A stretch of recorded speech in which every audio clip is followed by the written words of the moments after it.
ฐานะต่ำวุฒิต่ำวัยวุฒิต่ำกว่าเราเรียกกันว่าความรักความสงสารความรักความเมตตาอย่างเช่นอาจารย์มีกับพวกเธอเนี่ยเป็นความรักความเมตตาแต่พวกเธอจะต้องมีต่ออาจารย์ความรักความเคารพในขณะเดียวกันพวกเธอมีต่อพวกเธอความรักความปรารถนาดีต้องมีต่อกันและในขณะเดียวกันถ้าต่างเพศก็ความรักความเสน่หาอะไรก็ว่าไปอย่างไรก็ตามใช้ความรักให้ถูกไม่ใช่รักเหมาะยังไงไปรักแฟนก็อย่างนั้นมันไม่ได้รักแฟนยังไงไปรักเหมาะอย่างนั้นมันก็ไม่ได้เหมือนกันเราต้องรู้จักใช้จ่ายความรักที่เรามีอยู่ให้มันถูกต้องย้อนกลับไปที่เดิมเราจะต้องรักนบีมากกว่ารักตัวเราความรักที่เรามีต่อนบีก็คือความรักความเคารพเชื่อฟังแล้วก็ปฏิบัติตามอัสซัมวัตตออะซัมคือได้ยินอัตตออะคือการปฏิบัติตามณขณะนี้เราได้รับรู้ว่าสิ่งที่นบีต้องการให้เราได้เชื่อฟังและปฏิบัติตามนั้นมีอะไรอยู่บ้างแต่จริงๆแล้วพอถึงคราวที่เราจะต้องเชื่อฟังและปฏิบัติตามนบีในบางครั้งเราเชื่อฟังตัวเรามากกว่าหรือเปล่าเราเชื่อฟังอารมณ์เรามากกว่าหรือเปล่าเราเชื่อฟังใครสักคนหนึ่งที่เราบอกกับเขาว่าเรารักมากกว่ารักนบีหรือเปล่ามากกว่าเชื่อฟังนบีหรือเปล่าถ้าเราเชื่ออารมณ์เรามากไปกว่าเชื่อฟังนบีเราเชื่อใครก็ตามมากไปกว่าเชื่อฟังนบีนั่นมันแปลได้ความว่าเราไม่ใช่คนที่มีอีหม่านแต่ประการใดเพราะปฏิเสธการมีอีหม่านของบุคคลคนนั้นตั้งแต่เริ่มต้นของฮะดีษแล้วความรักความเคารพเชื่อฟังปฏิบัติตามนบีเราไม่เห็นท่านนบีแต่เราก็สามารถรักได้ด้วยการปฏิบัติตามพระจริยธรรมของพระบรมศาสดาท่านโดยเฉพาะอย่างยิ่งเป็นสิ่งที่จำเป็นโดยอัลลอฮ์ได้กำหนดให้เราจะต้องเชื่อฟังในอัลกุรอานก็บอกว่าละกัดกานะละกุมฟีรอซูลิลลาฮิอุสวะตุนฮะซะนะห์แท้จริงในองค์พระศาสดานั้นเป็นแบบอย่างที่ดีให้แก่พวกท่านทั้งหลายซึ่งก็หมายความว่าพวกท่านทั้งหลายต้องปฏิบัติตามในสบับของท่านนบีเมื่อนบีจะพูดเราก็ต้องศึกษาการพูดของนบีเพื่อเราจะได้พูดอย่างนี้นบีพูดแสดงพฤติกรรมปฏิบัติเป็นอย่างไรเราก็ต้องศึกษาพฤติกรรมของท่านนบีเพื่อที่เราจะได้ปฏิบัติตามที่ท่านนบีได้ปฏิบัติการปฏิบัติเป็นตามความต้องการหรือตามแบบฉบับที่นั้นนำมาจากท่านนบีนั้นเรียกว่าเป็นความรักต่อท่านนบีนบีได้กล่าวไว้ว่ามันอาฮับมานีตามะอีฟิลจันนะห์ใครก็ตามรักฉันเขาจะได้อยู่กับฉันในสวงสวรรค์จบแล้วนี่เช่นที่เดินเราดูเราวันในฐานะที่เราวัยรุ่นกลุ่มเป้าหมายที่ต่อไปในอนาคตจะต้องเป็นผู้รับผิดชอบสังคมสถาบันที่เราก็เลยได้จัดการเพื่อเฉลิมฉลองในวันคล้ายวันประเสริฐของท่านนบีไม่ใช่จะเป็นวันเกิดของท่านนบีอย่างเดียวแต่ต้องการที่จะปัดฝุ่นพระจริยธรรมของพระศาสดาและเป็นน้อมนำเอามาปฏิบัติการปฏิบัติตามดังว่านั้นคือการแสดงออกซึ่งความรักที่เรามีต่อท่านนบีอาจารย์ที่นี่ที่อาจารย์ดีเป็นผู้ไปเขียนโครงการเพื่อจะได้แบ่งงานกันทำภาพรวมมันก็จะออกมาในรูปของการร่วมกันประกาศเกียรติคุณของท่านนบีซึ่งรายละเอียดของงานโดยสรุปก็คือให้ถือเอาเดือนรอบิอุลเอาวันทั้งเดือนคือระหว่างวันที่29มิถุนายนถึงวันที่24กรกฎาคมประมาณ1เดือนเป็นเดือนรอบิอุลเอาวันนี่คือเดือนแห่งการเฉลิมฉลองเพื่อศึกษาวิเคราะห์วิจัยน้อมนำเอาพระจริยธรรมมาปฏิบัติทั้งเดือนสิ่งที่จะกระทำได้ตรงนี้ก็คือกิจกรรมต่างๆดังเช่นที่ปรากฏอยู่ในกิจกรรม1 นาทีกับพระศาสดาทุกเช้าโดยนักศึกษาวันละชั่วโมงประดับธงและแผ่ผ้าสัญลักษณ์พระศาสดาบริเวณอาคารสถาบันและมัสยิดจัดนิทรรศการตามรอยพระจริยธรรมพระศาสดาจำนวน1 แบบติดป้ายข้อความสื่อคำสอนของพระศาสดาในจุดที่เหมาะสมจัดป้ายนิเทศรำลึกถึงพระศาสดาทุกห้องเรียนกิจกรรมการประกวดบทความในหัวข้อเรื่องศาสนากับการบริหารชีวิตยุคเศรษฐกิจพ ทำได้ยังไงอาจารย์อัลลอฮ์มีอาจารย์อยู่ทำไม่ได้ยังไง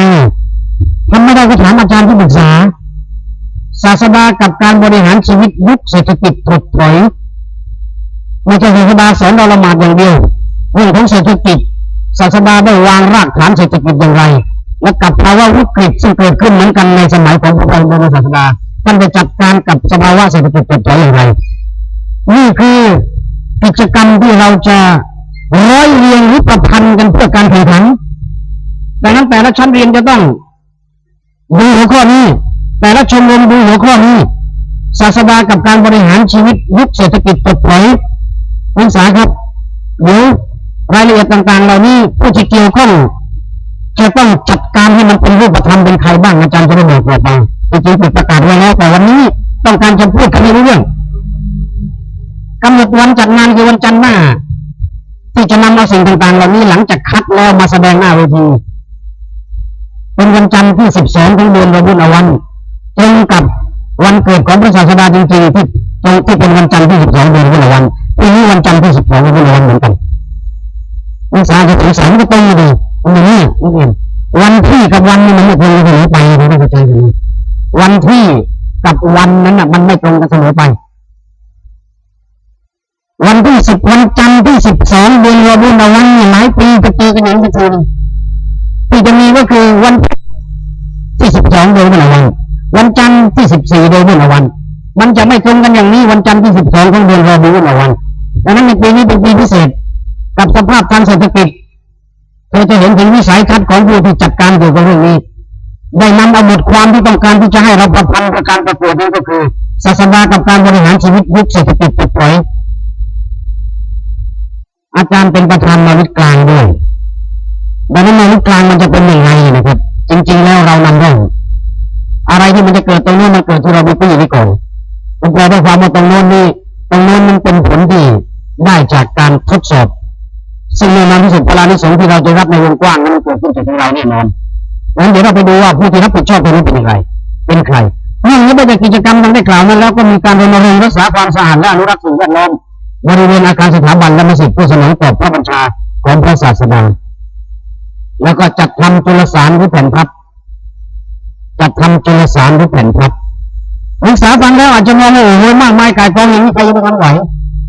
เดี๋ยวอาจารย์จะแจกแจงให้ได้รู้ว่าหน้าที่นั้นเป็นของใครหน้าที่นี้เป็นของใครพวกเธอก็ทำอย่างเดียวเท่านั้นเองทำอย่างนั้นเสร็จแล้วพอมารวมกันมันก็จะเป็นรูปแบบที่ครบวงจรตามที่ว่านี้นักศึกษาครับสนใจหน่อยนะครับถ้าไปกิจกรรมในวันคล้ายวันประสูติคือวันจันทร์ที่12เดือนรอบิอุลอัวล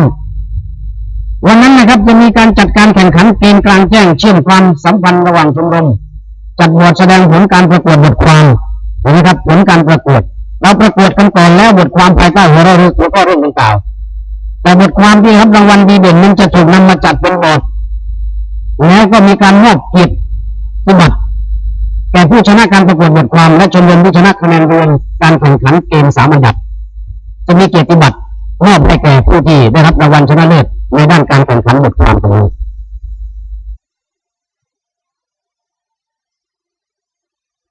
ผู้ได้รับรางวัลชนะเลิศประกวดบทความแต่ละชั้นนำเสนอผลงานก็จะต้องนำเอามาอ่านให้กับบรรดาผู้ที่เข้าร่วมในภาควิธีการได้รับชมและก็รับฟังในนักศึกษา5 ชมรมออกร้านค้าเพื่อนำรายได้เข้าชมรมของพวกตัวเองในงานวันจันทร์ที่6หรือที่12ของเดือนรอบิอุลอัวลหรือที่6 กรกฎาคมหลังจากเราได้รับรู้ว่าส่วนของงานมันมี2 ส่วนที่มีการรณรงค์ทุกเดือนก็คือแผ่นป้ายนิทรรศการแล้วก็อะไรต่างๆพวกนั้น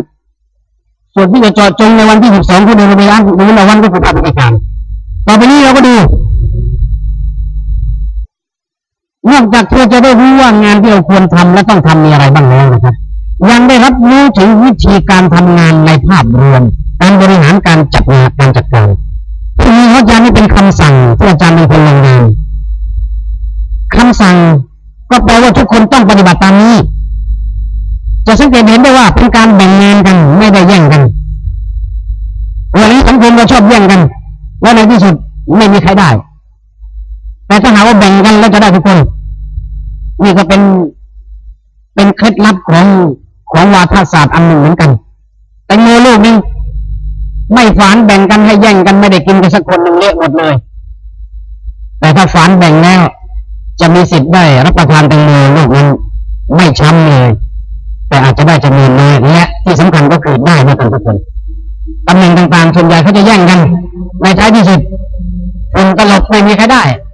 แต่ถ้ารู้จักแบ่งคือการบริหารร่วมการแบ่งก็จะมีสิทธิ์ได้ลิ้มลองได้สัมผัสได้มีตำแหน่งกันทั่วทุกคนในเหตุฉะนี้ฟังเลยนะครับสนใจหน่อยเวลาที่เราควรสนใจตรงนี้เราก็สนใจเพื่อให้การจัดกิจกรรมต่างๆในเดือนแห่งการรำลึกถึงวันมาวิกนบีดำเนินไปด้วยความเรียบร้อยบรรลุวัตถุประสงค์ที่ได้วางไว้จึงแต่งตั้งผู้รับผิดชอบดังนี้ฝ่ายอำนวยการมีหน้าที่อำนวยความสะดวกและประสานงานในด้านต่างๆประกอบด้วยอาจารย์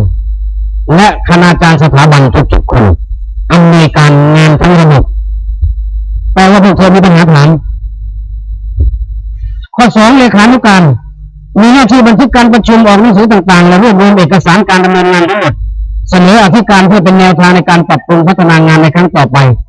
ได้แก่อาจจะไม่ดูที่นี่นางสาวฤดีวรรณ วรรณเลาะหัวหน้าแล้วก็วริษฐานิยมราชผู้ช่วย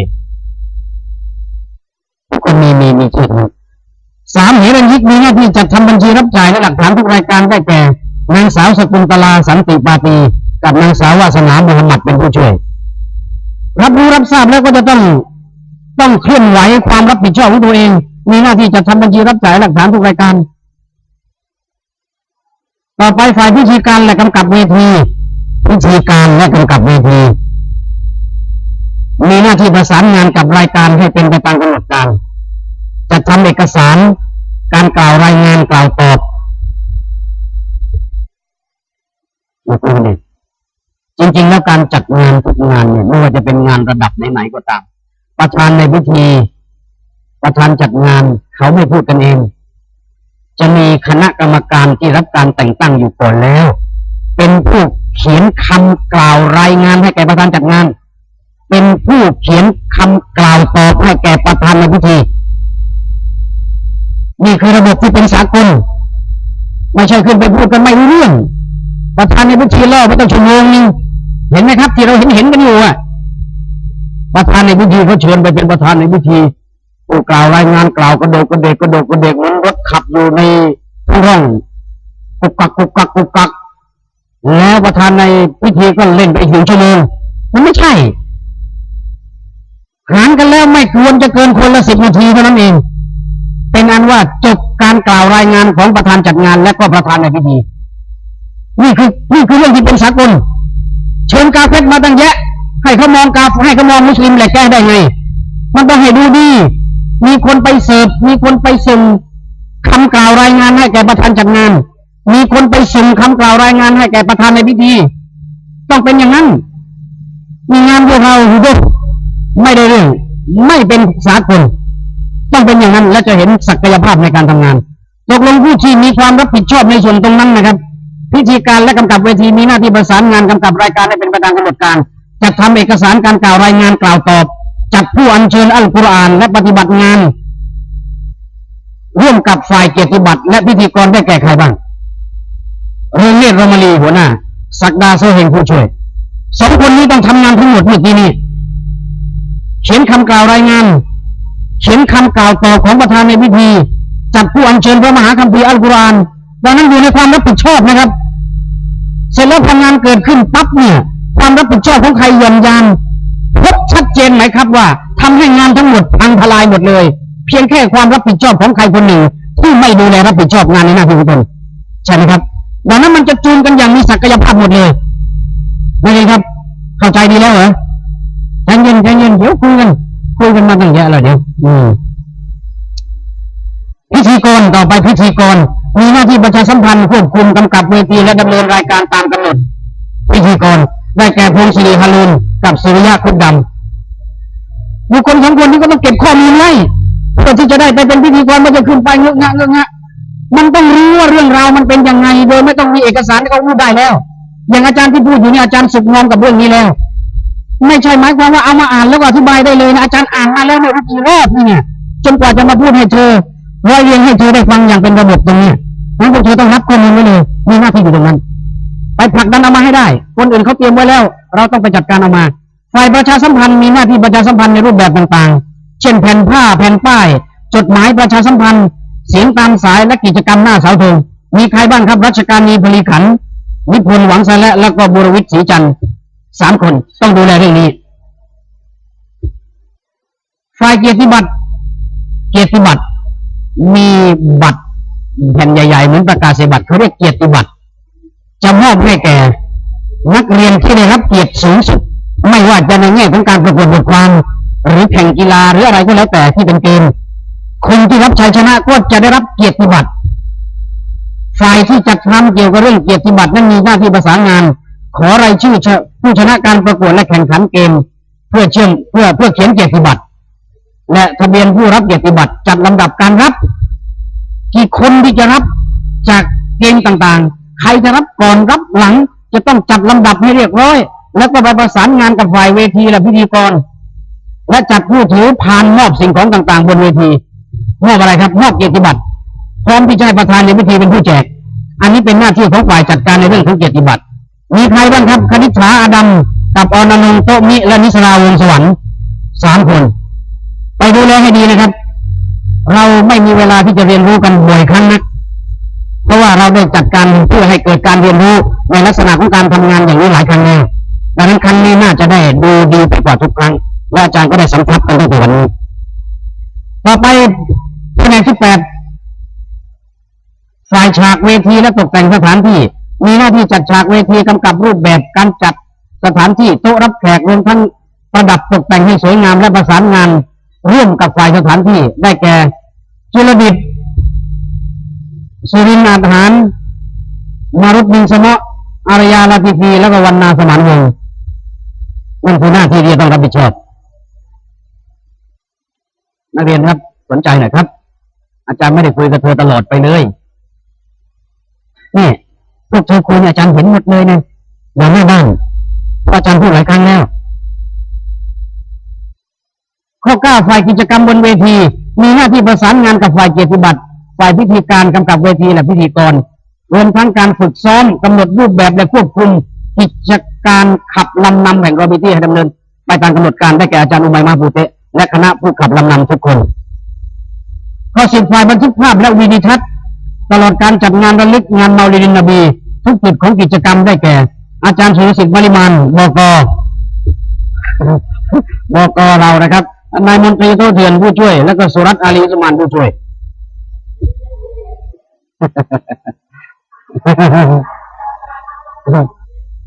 ต่อไปฝ่ายที่ 11ครับฝ่ายจัดทำสูจิบัตรคืออะไรก็คือกำหนดการของงานฝ่ายจัดทำสูจิบัตรจุลสารหรือแผ่นพับและเอกสารต่างๆมีหน้าที่จัดทำสูจิบัตรภาพรวมของงานจัดทำจุลสารหรือแผ่นพับให้ความรู้และสาระเกี่ยวกับพระราชวัตรของพระบรมศาสดามอบเป็นที่ระลึกแก่ผู้มาร่วมงานเพื่ออาจจะติดตามไม่รู้จะคิดยังไงก็ไปขออาจารย์คนนิดหน่อยแล้วก็มาทำแผ่นพับก็แค่นั้นเองนะครับหรือว่าจะประชาสัมพันธ์ในเรื่องของชมรมต่างๆของพวกเธอด้วยก็ย่อมได้แจกแก่ผู้มาร่วมงานและประชาชนทั่วไปเอามาแจกวันศุกร์ด้วยเขาไม่ได้ไปกับเราหรอกตอนคืนที่เราจัดเนี่ยหรือตอนช่วงที่เราจัดเอามาแจกก็ด้วยเขาจะได้รู้ความเคลื่อนไหวของเราได้แก่ใครบ้างครับวิทยาศรีจันทร์เป็นหัวหน้าคันธนุชวรรณเลาะเป็นผู้ช่วยสุรยามากเลาะเลผู้ช่วยกัลยาณีเด้งศรีผู้ช่วยสัลมาเด่นเลผู้ช่วยแล้วก็รัชนีปูเตผู้ช่วยก็แปลว่าวิทยาศรีจันทร์กับคันธนุชช่วยดูแลในงานต่างๆตรงนี้มีฝ่ายรักษาพยาบาลด้วยอย่าป่วยกันบ่อยนักนะไอ้ปวดหัวมีหน้าที่จัดเตรียมวัสดุอุปกรณ์ในการดูแลรักษาพยาบาลให้แก่ผู้ป่วยที่จริงตรงนี้นักศึกษาอาจจะมองว่ามันจำเป็นด้วยหรือบางครั้งไม่จำเป็นแต่ต้องการที่จะให้มันเกิดระบบของการทำงานนางสาวมายุรีอาดัมและนางสาวมาเรียมมาหมัดฝ่ายต้อนรับครับฝ่ายที่ 13มีหน้าที่ต้อนรับมอบสูติบัตรหรือจุลสารจัดหาที่นั่งจัดผู้สนทนาและส่งแขกได้แก่ผู้แทนชมรมต่างๆชมรมละ5 คนก็แปลว่าประธานชมรมต้องดูแลแล้วเนี่ยส่งผู้แทนชมรมละ5 คนไปหาฝ่ายนี้ใครเป็นผู้รับผิดชอบฝ่ายนี้ก็ต้องไปประชุมปรึกษาหารือเพื่อตั้งกองงานสำหรับการทำ14ฝ่ายสถานที่มีหน้าที่จัดสถานที่ทุกจุดของการจัดกิจกรรมเช่นกิจกรรมหน้าเสาธงกิจกรรมในวันงานกิจกรรมเกมกลางแจ้ง กิจกรรมออกร้านค้าได้แก่สมหวังโต้เถื่อนประเสริฐสวนดีจักริดมหมัดวสันต์นิมาอัดชุ่นทรัพย์ทวีศักดิ์มณีคำกฤษดาเดชเลสมชายพลีรักประสิทธิ์พุ่มเพชรอนุวัฒน์แอมิตรและก็ผู้แทนชมรมต่างๆชมรมละ5 คนฝ่ายสถานที่ถัดไปฝ่ายประเมินผลมีหน้าที่จัดแบบสอบถามสุ่มตัวอย่างผู้ตอบและสรุปประเมินรายงานเสนอที่ประชุมได้แก่ธีรพงษ์วังสตังกิจวัตรเจริญสุขวรรณามหมัดไมตรีสเลมันแล้วก็นางสาวฟ้าดำ16 ฝ่ายกิจกรรม1 นาทีกับพระศาสดามีหน้าที่จัดส่งผู้แทนแต่ละชมรมสลับสับเปลี่ยนหมุนเวียนเสนอคำสอนอัลดิษหน้าเสาธงทุกวันตลอดเดือนประสูติแห่งพระศาสดาได้แก่ประธานทุกชมรมวันนี้ผ่านไปเฉยๆนะที่จริงได้มีคำสั่งให้ปฏิบัติตั้งแต่วันนี้แล้ววันจันทร์ดังนั้นพรุ่งนี้เป็นของชมรมประชาสัมพันธ์ถ้าที่อาจารย์ดูมาโดยมีอาจารย์ฮักกินอยู่เจริญเดี๋ยวจะมาเจอกับพวกเธอเป็นผู้รับเป็นอาจารย์ที่ปรึกษาเพื่อจะได้ดำเนินการพรุ่งนี้เริ่มเลย17 ฝ่ายประดับธงและแถบผ้าสัญลักษณ์พระศาสดาเขาทำกันแล้วมีหน้าที่จัดทำธงแถบผ้าสัญลักษณ์พระศาสดาและประดับบริเวณอาคารเรียนอาคารมัสยิดตามจุดที่เห็นควรได้แก่นักศึกษาวิชาประดิษฐ์อักษรทุกคนนักศึกษาวิชาประดิษฐ์อักษรโดยการนำของอาจารย์บก.ฝ่ายนิทรรศการครับ18มีหน้าที่จัดบอร์ดตามรอยพระจิตรวัตรพระศาสดาชมรมละ1 บอร์ดแปลว่าแต่ละชมรมจะต้องมีกระดาน1 แผ่นเป็นบอร์ดเพื่อจัดนิทรรศการพระจิตรวัตรของท่านนบีและกำหนดสถานที่จัดนิทรรศการพร้อมจัดตั้งให้สวยงามได้แก่ผู้แทนชมรมต่างๆชมรมละ5 คนเป็นตัวประสานงาน19 ฝ่ายที่19ฝ่ายติดป้ายข้อความสื่อคำสอนมีหน้าที่จัดทำป้ายข้อความสื่อคำสอนพระศาสดาและติดตามจุดต่างๆที่เห็นควรอย่างเช่นที่หน้าหอพักหญิงในกุฏิพวกเคยไปดูหรือตามมุมต่างๆนั่นคือลักษณะการทำงานของฝ่ายนี้นะครับฝ่ายติดป้ายข้อความบุคคลที่รับผิดชอบก็คือนายอับดุลมานาฟโพกเจนหัวหน้าอนันต์โตชินดีผู้ช่วยสุริยะคุดดำอนนงโตมิประดิษฐ์โตมิและชุกรีอาดัมบานเลยฝ่ายที่20ฝ่ายจัดทำป้ายนิเทศภายในห้องเรียนมีหน้าที่กำหนดรูปแบบจัดหาวัสดุอุปกรณ์และจัดป้ายนิเทศเพื่อถวายความรำลึกพระศาสดาได้แก่หัวหน้าชั้นและนักศึกษาทุกคนในแต่ละห้องเรียนก็มีจัดทำป้ายนิเทศโดยให้แต่ละห้องดำเนินการ21ฝ่ายกิจกรรมประกวดบทความมีหน้าที่จัดประกวดตัดสินบทความในแต่ละห้องเรียนและฝึกซ้อมผู้ชนะเลิศเพื่อเสนอผลงานบนเวทีในวันงานได้แก่อาจารย์ที่ปรึกษาทุกห้องอาจารย์ที่ปรึกษาจะเป็นผู้ดำเนินการ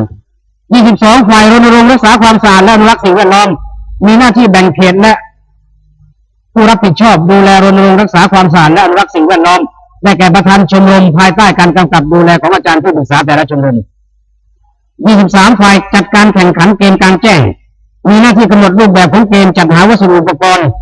ประกอบการแข่งขันจัดหากรรมการตัดสินประสานให้แต่ละชมรมส่งนักกีฬาเข้าแข่งขันดำเนินการแข่งขันและสรุปผลคะแนนรวมส่งฝ่ายเกียรติบัตรเพื่อมอบให้ผู้ชนะบนเวทีต่อไปได้แก่อำนวยละอสุริยะสุรินทร์แล้วก็กิตติศักดิ์สุริยะชื่อบ่อยนี่เลยคนมีความสามารถ6ผู้แทนชมรมทุกชมรมจำนวน3 คนเดี๋ยวจะหมดแล้วฝ่ายจัดบอร์ดแสดงผลการประกวดบทความมีหน้าที่ประสานงานกับอาจารย์ที่ปรึกษาแต่ละชั้นขอถ่ายเอกสารผลงานที่รับรางวัลและจัดบอร์ดยกย่องชมเชยผู้ได้รับรางวัลได้แก่สุจิตราหวังโสสุวรรณาศาสนกุลและก็ราตรีอาดัมจัดบอร์ดอาจารย์ในฐานะเป็นที่ปรึกษาชั้นตำหิตผู้นี้จะเข้าไปให้คำแนะนำเกี่ยวกับเรื่องหัวข้อดังกล่าวเพื่อให้พวกเธอไปร่างกันมาแล้วก็จะทำการตรวจเพื่อคัดบุคคลที่แข่งขันเข้าต่อสู้เราชั้นตำหิตต้องชนะชั้นปี5ให้ได้ให้มันเอาชนะให้ได้ต้องชนะ 25ครับฝ่ายร้านค้ามีหน้าที่จัดออกร้านค้าจำหน่ายอาหารยืนทุนดำเนินการจัดผู้รับผิดชอบด้านต่างๆจัดทำบัญชีรายจ่ายในร้านค้าสรุปผลการขายคืนทุนดำเนินการและแจ้งผลการออกร้านค้าต่อที่ประชุมและมอบผลกำไรสุทธิแก่ฝ่ายการเงินของแต่ละชมรมได้แก่ประเสริฐสวนดีปราณีเชี่ยวกสิกรรมรัชนีภูเตะยะยาเดชเลมนตรีมากเลาะเล และผู้แทนชมรมละ3 คนถัดไปฝ่ายที่26ฝ่ายแสงเสียงมีหน้าที่ประสานงานกับฝ่ายต่างๆและติดตั้งวัสดุอุปกรณ์แสงเสียงตามจุดที่สมควรตลอดจนควบคุมดูแลให้มีประสิทธิภาพตลอดเวลาได้แก่สมชายพลีรักและนราสุกรอยอำนวยเจจือด้วยสุดท้ายครับฝ่ายรักษาความสงบมันต้องมีหน้าที่ดูแลตรวจสอบรอบๆบริเวณงานและรายงานต่ออาจารย์ฝ่ายปกครองได้แก่สรยุทธวีรพันธ์และก็ประวิตรและก็ผู้แทนชมรมละ2 คนทั้งนี้ตั้งแต่บัดนี้เป็นต้นไปนั่นคือคำสั่งที่เราจะต้องปฏิบัติลักษณะของงานเขาทำกันอย่างนี้นี่เองครับเดี๋ยวพอไปถึงเวลาที่เราจะต้องเข้าไปจูนไปเป็นผู้บริหารเป็นผู้จัดการเราไม่มีความเข้าใจมันก็ดูกันอยู่ในฐานะที่เราผ่านสถาบันที่ได้ให้ข้อมูลต่างๆเหล่านี้แก่เราอาจารย์เองยังต้องเก็บเอกสารอย่างนี้ไว้1 ชุดเวลาจะมีคำสั่งก็จะต้องเอาเอกสารเหล่านี้มาศึกษาแล้วก็เขียนคำสั่งออกไปโดยเฉพาะอย่างยิ่งตำแหน่งที่เหมาะสมกับงานที่เราจะทำไม่ต้องมีทั้ง27 ตำแหน่งอย่างนี้ไม่ใช่อย่างนี้อาจจะมีเพียง2-3 ตำแหน่งมันก็ขึ้นอยู่กับว่าเนื้องานที่เราจะทำนั้นควรจะมีตำแหน่งที่เกี่ยวข้องทุกคนด้วยกันครับขอผ่านเรื่องนั้นไปไม่ต้องไปพูดเรื่องฝนตกอยู่แล้วงานมัสยิดแสงประทีปของอาจารย์ฮากีมอยู่เจริญวันเสาร์ซึ่งถึงเนี่ยในวันอาทิตย์ซึ่งนักศึกษาของเราก็ต้องไปขับลำนำมาที่โน่นแล้วพอวันจันทร์ก็เป็นงานของเราวันนี้คณาจารย์ก็นั่งคุยกันอยู่ว่าฝนคงไม่ตกเราก็ไม่ตกช่วงนี้แล้วแต่บางคนก็บอกว่างานอาจารย์ฮากีมก็เป็นงานของเราพี่เหมือนกันนะไม่เคยพลาดสำหรับเราพี่แล้วฝนต้องมาเรียนเสนออาจารย์จริงก็บอกว่าขอทีเถอะขอให้ปลอดภัยก็ไม่มีปัญหาหรอกเรามีสถานที่มีอะไรต่างๆอยู่นะในช่วงต่อไปขอทำความเข้าใจกับพวกเธอในเรื่องภาพพิธีการคือในวันจันทร์นี้อาจารย์ได้มีหนังสือเรียนเชิญผู้ปกครองของเราทุกคนมาด้วยแล้วก็เชิญพี่น้องสะดุดด้วยเพื่อจะได้เข้าไปใช้บริการที่ร้านค้าแล้วก็ผลได้จากร้านค้าสถาบันไม่ใช่จะเป็นผู้เก็บแต่จะให้เป็นคนดำเนินการของนักศึกษาแต่ละชมรมแต่สิ่งที่อาจารย์จะคุยก็คือผู้ปกครองที่มาเนื่องจากในนี้นักศึกษาครับการอยู่ที่หอพักแม้ว่าจะมีระเบียบเขียนเป็ดปิดไว้แต่ความชัดเจนในด้านการมีวินัยตามระเบียบนั้นยังคงต้องพูดกันอยู่ขอทำความเข้าใจกับพวกเราตรงนี้ไว้ก่อนแล้วก็จะได้เรียนบอกกับผู้ปกครองให้ได้รับรู้นั่นก็คืออาจารย์ได้ทำเปเปอร์ไว้เป็นกระดาษไว้ให้ผู้ปกครองกรอกสำหรับนักเรียนที่อยู่หอพักว่ากรณีการเข้าออกหรือไปกลับของนักเรียนหอพักนั้นผู้ปกครองมีประสงค์จะให้ทางสถาบันจัดการอย่างไรมีช้อยเลือกหลายช้อยเช่นให้นักศึกษาไปกลับเองตามลำพังอีกคนไม่อนุญาตโดยเด็ดขาดฉันจะมารับเองถ้าผู้ปกครองคิดตรงไหนสถาบันจะทำตามนั้นอย่างเคร่งครัดให้กลับกับผู้ปกครองของเพื่อนได้ถ้าผู้ปกครองเห็นอย่างนี้ก็คิดตรงนั้นแต่ถ้าผู้ปกครองของนักเรียนคนใดเขียนว่าขีดตรงข้อความที่บอกว่าไม่อนุญาตนอกจากข้าพเจ้ามารับเท่านั้นนักเรียนจะไม่ได้รับอนุญาตโดยเด็ดขาดเพราะขณะนี้เธอต้องเห็นใจผู้ปกครองโทรศัพท์มาตำหนิอาจารย์ว่าปล่อยให้ลูกฉันกลับบ้านได้ยังไงฉันบอกว่าไม่กลับเรื่องจริงครับพวกเธอกลับไปบิดาผู้ปกครองบอกอาจารย์ว่าไม่ให้กลับอาจารย์ให้กลับไปลืมว่าเขาบอกไว้ต่อไปนี้จริงจะมีความต้องการหรือความประสงค์ของผู้ปกครองอยู่ที่อาจารย์ชัดเจนเลยเวลาเธอมาขอกลับปั๊บอาจารย์จะเปิดดูบอกไม่ได้เธอเป็นคนที่ผู้ปกครองสั่งไว้ว่าไม่อนุญาตให้กลับเองนอกจากผู้ปกครองมารับดังนั้นถ้าผู้ปกครองจะมีการเปลี่ยนนโยบายเป็นวัตถุประสงค์ตรงนี้จะต้องแจ้งเป็นลายลักษณ์อักษรเท่านั้นเพื่อการดำเนินเพื่อความปลอดภัยของทุกคนด้วย นะครับและนอกนี้ไปจากดังกล่าวที่ได้กล่าวไปแล้วก็จะบอกกับผู้ปกครองว่าเงินทองต่างๆที่ให้แก่นักเรียนที่อยู่หอพักจะขอมติจากพวกเขาว่าไม่ต้องให้นักเรียนถือให้ฝากกับอาจารย์ผู้ปรึกษาประจำชั้นเรียนไว้ถ้าผู้ปกครองเห็นด้วยก็จะปฏิบัติการในส่วนตรงนี้ชัดเจนนักเรียนครับเราอยู่กันร่วมกันก็หวังที่จะให้เราทุกคนอยู่ในกรอบที่ถูกที่ควรกลับไปบ้านครั้งหนึ่งผู้ปกครองให้มา1,000สัปดาห์1,000มันอยู่ในมืออยู่ในมือแล้วเนี่ยไปซื้อยาเมได้อยู่ในมือแล้วเนี่ยมันอยากจะไปเที่ยวได้ดังนั้นถ้าไม่มีเนี่ยผู้กำกับดูแลการจ่ายวันละ30วันละ100หรือวันละ50สิ่งที่จะคิดทำอันสุดนี่มาจากเงินมีอยู่ในมือมันก็ไม่มีที่จริงแล้วต้องขอความกรุณานักเรียนที่อยู่ในกรอบอยู่ในกฎในกติกาได้โปรดให้ความร่วมมือตามนโยบายตัวนี้เพื่อจะได้ทำให้เพื่อนๆที่เราที่มันคิดอะไรอยู่มีโอกาสต่อการที่จะทำถ้าหากเราจะมองว่าเรื่องนี้ผมไม่มีปัญหาหรอกไม่ต้องเกี่ยวข้องอย่าไปคิดอย่างนั้นครับก็ไม่ได้แปลว่าในตอนที่จะขอถอนเงินนี้จะไม่ได้แต่ประการใดขอให้ได้ร่วมกันปฏิบัติและเราก็จะสามารถทำให้เพื่อนๆของเราเป็นคนดีด้วยความรักความปรารถนาดีในรูปแบบตามที่ได้กล่าวไปแล้วซึ่งก็ต้องการจะได้คุยและก็เจรจาความในรายละเอียดเรื่อง2เรื่องดังกล่าวนี้เป็นประเด็นหลักต่อบรรดาผู้ปกครองที่อาจารย์ได้ขอเชิญมาและผู้ปกครองท่านใดที่ไม่ได้มาก็จะมีหนังสือฉบับที่จะให้ขีดเลือกช้อยนั้นเอาไปให้เพื่อจะได้เก็บรักษาไว้เป็นหลักฐานชัดเจนให้เธอดูด้วยว่ามีผู้ปกครองคนบอกว่าอย่างนี้ในการที่เธอจะขอนอกเหนือไปจากนี้มันไม่ได้ก็แปลว่าเป็นผู้แทนของผู้ปกครองไม่ใช่จะมีกฎมีระเบียบใหม่ที่ตั้งให้กับผู้ปกครองต้องเกิดความลำบากแต่ประการใดนักศึกษาทุกคนครับแต่ยังก็ได้ความว่าช่วงนี้เป็นช่วงเดือนมาหรือเดือนนบีนะครับเป็นช่วงที่เราจะต้องพยายามประเมินดูการใช้ชีวิตของเราในอดีตเพื่อประโยชน์ในวันพรุ่งนี้ดังอัลกุรอานที่บอกว่าวันตังซุนับซินมากัดดามัดลิวัดลิวดินวันตังซุนับซินแปลว่าให้ทุกชีวิตพึงพิจารณานับซินชีวิตตังซุพิจารณาวันตังซุทุกชีวิตพึงต้องพิจารณามากัดดามัดสิ่งที่ล่วงมาแล้วสิ่งที่ผ่านมาแล้วลิวัดเพื่อประโยชน์ในวันพรุ่งนี้อัลกุรอานครับวันตันฮินับซินมากัดดามัดลิวัด